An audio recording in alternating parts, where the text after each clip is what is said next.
About 46 million Americans receive food stamps from the Supplemental Nutrition Assistance Program, or SNAP program. About 4.7 million of them are physically able to work and have no dependents.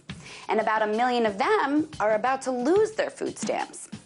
That's because the government says the economy is doing just fine now, so these people should just go back to work and earn enough money to feed themselves from now on.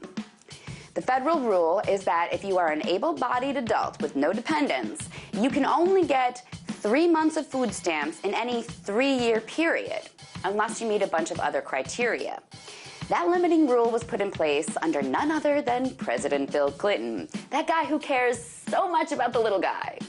However, once the economy crashed hard in 2007, states were allowed to waive that rule and allow people to get more food stamps since everyone was having such a hard time.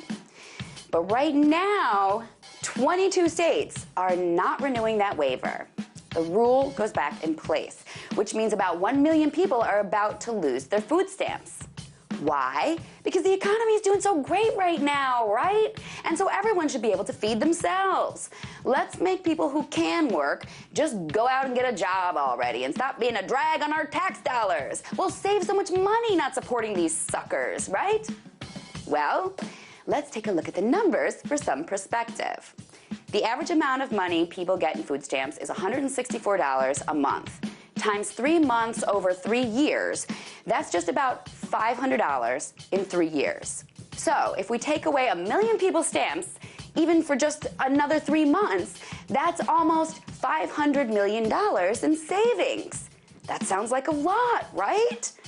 Except when you hear that the U.S. is considering giving 10 times that every year for 10 years to Israel in defense aid.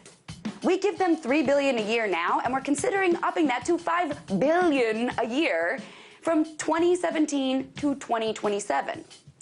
Or when you hear that the government has spent about $5 billion on democracy-building programs in Ukraine and hundreds of other countries wherever we want influence. So the savings the government will see from taking away 1 million people's food stamps is 1/10 of so many other line items in the budget spread out over 3 years. It is fractional what our country's poorest people get from our tax dollars to feed themselves. And this is what we will save. And yet this is what's being cut. Because apparently, in America, we'd rather feed our global influence than the poor. Tonight, let's talk about that.